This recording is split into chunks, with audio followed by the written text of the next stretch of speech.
right, so subfloors are definitely taking forever. However, I just had the engineer come by today and give me some great news, things that, like I kind of said previously, I was pretty confident about. He confirmed them for me, and so um, the task of this video is going to be moving things around. I've already started working on clearing the back side here. I'm going to be moving the wood that you can't really see over here over to the other room. And while I'm doing that, I'm denailing it so I can, one, nails got to come out because I'm going to try to reuse as much of this wood as I can. And it stacks better, obviously, without all these nails sticking out. So those are the tedious things I'm working on. But hopefully, now I know about the walls, I can work on getting the subfloor down so I can build my first wall. Okay, so just to give you kind of an idea of what the inspector or engineer, excuse me, said. So last year he came in, said this is a load bearing wall because the two floors stack on top of each other. However, there is a top plate here, which is underneath the ceiling, which means they built the ceiling before they put the wall in, i.e. there's really not any load being transferred in this wall, but beyond a minor support of the ceiling. Not to mention, as I've said to you guys before, they're nailed directly to the subfloor. They're not carrying over on top of any joist, because if they were on top of the joist, that would also show you they were trying to transfer the load. So this wall is mostly superficial. So his recommendation is when I build the new wall, which will be somewhere on this side here, kind of where this plank of wood is to make sure the top plate has good contact with the ceiling rafters. And then that way I'm doing basically the exact same thing that's happened here, is nice tight to the wall, or tight to the ceiling, tight to the joist. And obviously the loads are going to transfer. What I'll probably do as well is make sure I do some extra blocking, kind of where I think the wall's going to be. Just, it doesn't need to be there. It's more for me than anything else. As I mentioned, denail planks of wood, move them to my pile over here so that I can start working on the rest of this room. Also, we did discuss the stairwell. Nothing specifically about the winders, but about the joist here. Again, confirming what I had considered is this joist can be cut out so that we can gain that extra 16 inches. And basically I need to pull all the superficial finish boards out of the way and create, and I'm most likely 99% having a contractor do this work. So just understand, I feel confident, but I'm most likely going to have them do it. Unless he takes forever, then I might end up doing it. But a double 2x6, because that's the same size as the joist, double, so two of them stacked together that run all the way to the new support joist. And then you'll put joist hangers on the one that we just cut. And if I can get to it, which I don't see why I can't, also adding joist hangers to the ones that are hanging on this side already. And then of course adding all the blocking here. That's going to be more than enough, he said, for the load transfer, which is great.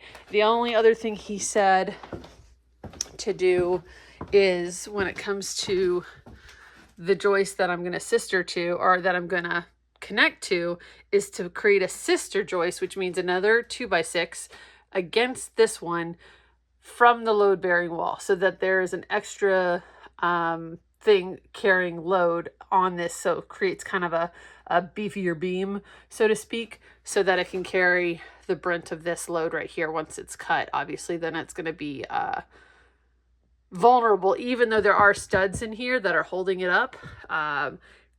That is not something we're relying on because there's nothing carrying it underneath in the basement potentially. So making sure, double up the runner here, put all the beams or all the joist on joist hangers, and sister the joist here from the load wall over so that we have the most amount of security.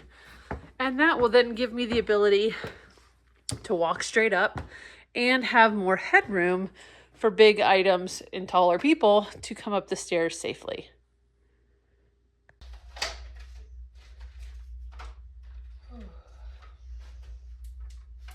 Oh no. That's broken. What? Okay. That's lame. Wearing a mask mostly because as I'm denailing, I'm kicking up a little bit of dust and my allergies, my asthma are going crazy. I did a little bit of this last night and I've been wheezing all day. So masking up so that I can keep the debris down to a minimum. See if I can make this work.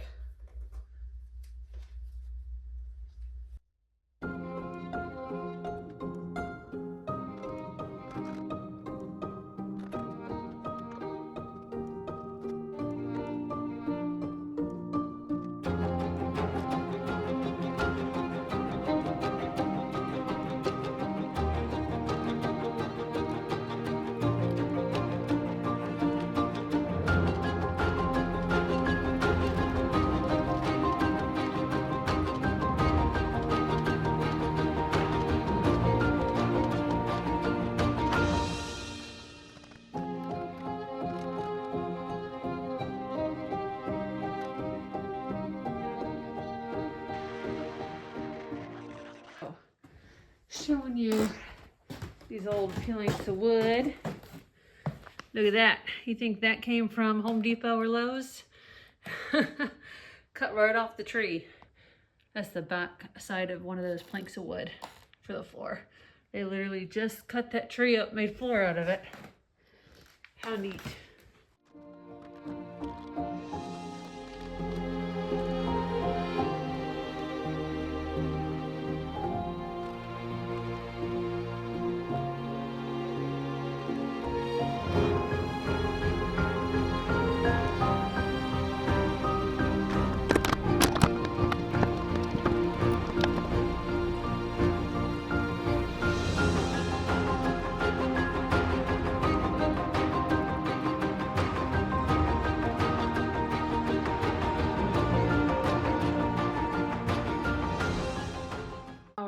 I got majority. I've got just a few boards over there, but now you can see why I needed to wear my mask. It just is total gunk from the wood. But now, maybe tomorrow starting, I'll start pulling up more floorboards. I'll try to de-nail them as I go. We'll see. If I'm in a groove, I might just pop them up, then de-nail them. But now we've got majority of it all there, nice and neat and out of the way. And I can focus on getting this subfloor taken care of so that I can get some walls started. That's exciting, guys.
Well, that took me about an hour and a half or so to clear that last little section. You saw me cut some boards. I was excited that they were 20 foot long, but then I realized I don't know that I'm gonna need a 20 foot long board in any way. So I cut some, and it made it a lot easier to pull out of the closet. But the next goal will be to obviously open up more of this. So because of the pitch, what I'm thinking is I'm gonna find where the level is from here to over here, because some of the subfloor is going to stay because, you know, it will connect, kind of how that one over there connects. I'm thinking it's probably going to be approximately here. That's my guess. But yeah, open this up, pull up more subfloor, and yeah, keep going. I think what I might do, because I'm interested in progress, is work here first, because if I can get this part of the subfloor down, then I can start building this first wall, which means I can then open this wall up. Once I have that support here, this wall can go away and I can start seeing something. I'm a progress girl, so this is very tedious. I still have to denail all these and get them onto the thing. So that'll be next. Then figuring this part out, and then so on and so on and so on and so on. But hey, 99% of the floors are pulled up. There is still a little bit left here and in the closet way over in the other way, and then a little tiny bit right here in the front opening. But yeah, I'd say 99% of hardwoods pulled up in the apartment upstairs. Oh my goodness. I need an air filter in here. Look at all of this debris. I am sweating under my mask, but better than coughing and sneezing. So I'm gonna go downstairs, let the dust settle a little bit, get some protein, and be back up in a bit.